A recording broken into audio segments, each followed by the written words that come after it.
Bismillahirrahmanirrahim. Assalamualaikum warahmatullahi wabarakatuh. Perkenalkan, nama saya Mistiara, kelas PAI 4C semester 4. Di sini saya akan menjelaskan mengenai materi bimbingan dan konseling untuk memenuhi salah satu tugas yang diberikan oleh dosen pengampu, yaitu pertama, miskonsepsi bimbingan dan konseling dalam masyarakat. Miskonsepsi adalah sebuah interpretasi, pandangan naif, dan definisi yang tidak akurat terhadap suatu konsep yang tidak dapat diterima karena bertentangan dengan pengertian ilmiah atau pengertian dari pakar bidang tertentu karena terjadi kesalahan dalam penyampaian atau penerimaan suatu konsep. Miskonsepsi terjadi karena kesalahan yang dilakukan oleh seseorang dalam membangun konsepsi berdasarkan informasi lingkungan fisik di sekitarnya atau teori yang diterima. Selanjutnya, salah satu penyebabnya adalah anak cenderung memahami kejadian bagian per bagian dan cenderung tidak mengaitkan suatu bagian dengan bagian lainnya. Faktor penyebab miskonsepsi bimbingan dan konseling dalam masyarakat. Pertama, layanan bimbingan dan konseling dapat dilakukan oleh siapa saja. Kedua, bimbingan dan konseling hanya untuk orang yang bermasalah saja. Ketiga, keberhasilan layanan bimbingan dan konseling tergantung pada sarana dan prasarana. Keempat, konselor harus aktif sedangkan konseling harus atau boleh pasif. Kelima, menganggap hasil pekerjaan bimbingan dan konseling harus segera terlihat.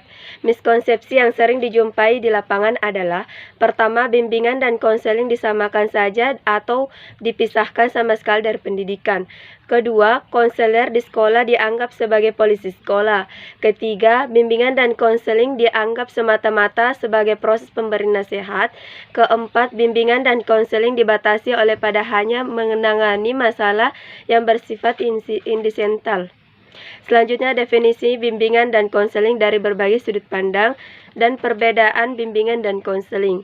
Bimbingan menurut Muhammad Surya adalah suatu proses pemberian bantuan yang terus-menerus dan sistematis dari pembimbing kepada yang dibimbing, agar tercapai kemandirian dalam pemahaman diri, penerimaan diri, pengarahan diri, dan perwujudan diri dalam mencapai tingkat perkembangan yang optimal dan penyesuaian diri dengan lingkungan.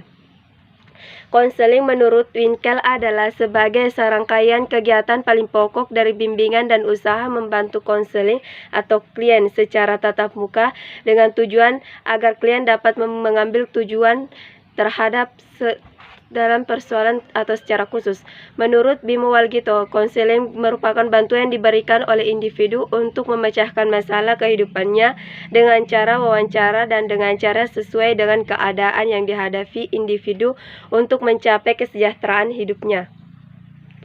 Berdasarkan pendapat yang mengatakan bahwa antara bimbingan dan konseling harus dua pengertian berbeda, karena konseling lebih identik dengan psikoterapi, sedangkan bimbingan oleh pandangan ini dianggap identik dengan pendidikan. Berbeda dengan bimbingan dan konseling juga terletak pada isi kegiatan dan tenaga penyelenggara. Selanjutnya, kedudukan bimbingan dan konseling dalam bidang pendidikan dan jenis-jenisnya. Bimbingan dan konseling merupakan salah satu unsur yang menjadi bagian integral dari sistem pendidikan sekolah. Bimbingan dan konseling berperan untuk memberi layanan kepada siswa agar dapat berkembang secara optimal melalui proses pembelajaran secara efektif. Untuk membantu siswa dalam proses pembelajaran, pendekatan yang digunakan adalah pendekatan pribadi agar dapat membantu keseluruhan proses pembelajaran siswa. Kedudukan bimbingan dan konseling dalam dunia pendidikan mempunyai 3 ruang lingkup. Pertama, bidang instruksional dan kurikulum. Bidang ini mempunyai tanggung jawab dalam kegiatan pengajaran dan bertujuan untuk memberikan bekal pengetahuan dan keterampilan dan sikap penampilan dari peserta didik. Kedua, bidang administrasi dan kepemimpinan. Bidang ini merupakan bidang yang menyangkut masalah-masalah administrasi dan kepemimpinan, yaitu masalah yang berhubungan dengan cara melakukan kegiatan efisien. Ketiga, bidang pembinaan pribadi, yaitu mempunyai tanggung jawab memberi pelayanan agar peserta didik memperoleh kesejahteraan lahir dan batin dalam proses pendidikan. Jenis-jenis bimbingan dan konseling. Pertama, bentuk-bentuk bimbingan, kedua sifat-sifat bimbingan, ketiga ragam-ragam bimbingan, keempat layanan bimbingan dan konseling. Selanjutnya tujuan dan fungsi bimbingan dan konseling. Tujuannya yaitu untuk membantu peserta didik dalam mengembangkan kemampuan-kemampuan yang dimiliki, lebih mampu mendorong orang tua dalam mengawasi mendampingi perkembangan anak-anaknya, serta mendorong para pendidik untuk menyediakan atmosfer pendidikan di kelas yang lebih sehat dan kondusif. Tujuan umum bimbingan dan konseling yaitu terwujudnya manusia yang cerdas, yang beriman dan bertakwa kepada Tuhan Yang Maha Esa dan budi pekerti luhur. Kemudian tujuan khususnya yaitu untuk membantu peserta didik agar mencapai tujuan perkembangan yang meliputi aspek pribadi sosial, belajar, dan karir. Fungsi bimbingan dan konseling yaitu sebagai pemberi pelajaran kepada peserta didik agar masing-masing peserta didik dapat berkembang secara optimal sehingga menjadi pribadi yang utuh dan mandiri. Fungsi bimbingan dan konseling terbagi menjadi 9, yaitu pertama fungsi pemahaman, yaitu membantu konseling agar dapat memiliki pemahaman terhadap dirinya atau kompetensi terhadap lingkungannya seperti pendidikan, pekerjaan, norma agama. Berdasarkan pemahaman ini, konseling diharapkan mampu mengembangkan pengembangan secara optimal dan menyesuaikan dirinya terhadap lingkungan secara dinamis dan konstruktif.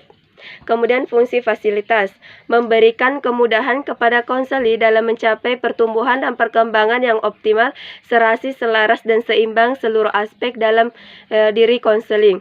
Kemudian fungsi penyesuaian, fungsi bimbingan dan konseling dalam membantu konseli agar dapat membantu penyesuaian diri dan lingkungannya secara dinamis dan konstruktif.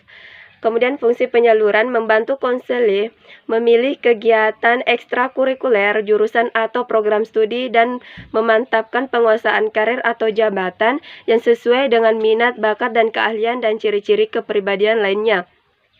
Kemudian fungsi adaptasi, membantu para pelaksana pendidikan untuk menyesuaikan program pendidikan terhadap latar pendidikan, minat, kemampuan, dan kebutuhan konseli. Kemudian fungsi pencegah yaitu upaya konselor untuk senantiasa mengantisipasi berbagai masalah yang mungkin terjadi dan berupaya konselor supaya tidak dialami oleh konselor peserta didik. Kemudian konselor pengembangan yaitu konselor berupaya menciptakan lingkungan yang kondusif yang memfasilitasi perkembangan peserta didik. Kemudian fungsi pengembangan yaitu fungsi bimbingan yang bersifat kuratif, fungsi perbaikan yaitu fungsi bimbingan dan konseling untuk membantu bimbingan konseling sehingga dapat membantu kekeliruan dalam berpikir dan perasaan dalam bertindak atau berkehendak. Selanjutnya prinsip bimbingan dan konseling. Prinsip bimbingan dan konseling adalah pemaduan hasil teori-teori dan praktek yang dirumuskan yang dijadikan pedoman sekaligus dasar penyelenggara pelayanan. Prinsip bimbingan dan konseling secara umum yaitu pertama, bimbingan suatu bantuan yang diberikan secara terus-menerus. Kedua, bimbingan dan konseling berhubungan dengan sikap dan perilaku individu peserta didik yang perlu diperhatikan bahwa sikap perilaku individu yaitu sikap pribadi yang aspek dan rumit. Ketiga, proses individu yaitu peserta didik untuk dapat menolong dirinya sendiri dalam memecahkan masalah yang dihadapinya. Keempat, program di sekolah harus sesuai dengan program di sekolah yang bersangkutan. Rumusan prinsip-prinsip bersangkutan berkenaan dengan pelayanan permasalahan individu atau klien, program pelayanan serta tujuan dan pelaksana pelayanan. Seorang konselor terikat oleh prinsip-prinsip terikat tersebut maupun di dalam sekolah maupun di luar sekolah. Selanjutnya, asas-asas bimbingan dan konseling. Asas-asas bimbingan dan konseling adalah sebuah dasar ketentuan-ketentuan yang harus diterapkan dalam penyelenggaraan dan dijadikan pedoman dalam melaksanakan pelayanan. Bimbingan dan konseling. Menurut Prayitno, ada 12 asas yang mendasari layanan bimbingan dan konseling, yaitu pertama, asas kerahasiaan, yaitu menuntun dirahasiakannya segenap data dan keterangan peserta didik yang menjadi sasaran layanan. Kedua, asas kesukarelaan, yaitu asas bimbingan dan konseling yang menghendaki adanya kesukarelaan dan kerelaan peserta didik dalam mengikuti atau menjalankan layanan atau kegiatan yang dibentukkan.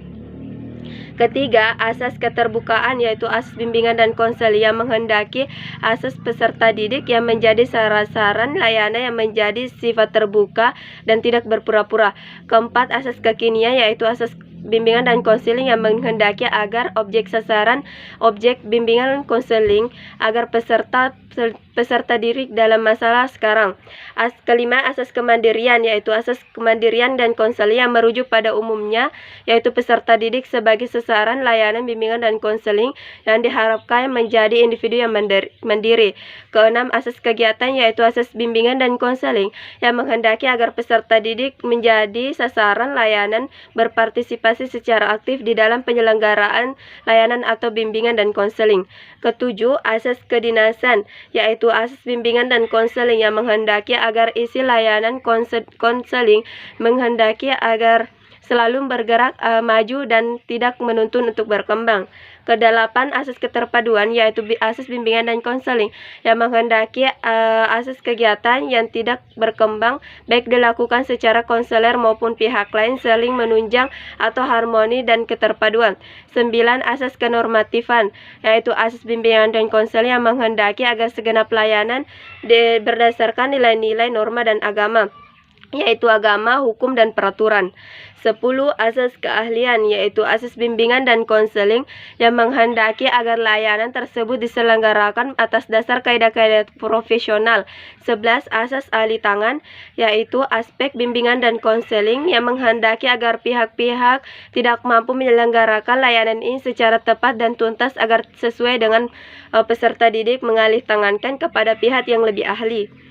Kemudian asas tuturi handayani, yaitu asas bimbingan konseling yang agar menghendaki bimbingan konseling secara keseluruhan dapat menciptakan bimbingan secara mengayomi. Ke-12 asas tersebut mempunyai kemampuan untuk membimbing konselingnya baik secara ikhlas maupun profesional sehingga mampu meningkatkan taraf kehidupannya yang lebih baik, terutama yang berkaitan dengan persoalan mentalitas dan konseling baik dalam menghadapi lingkungannya maupun orang-orang yang ada di sekelilingnya. Mungkin itu saja yang sempat saya jelaskan sedikit mengenai bimbingan dan konseling. Lebih dan kurangnya mohon dimaafkan. Wassalamualaikum warahmatullahi wabarakatuh.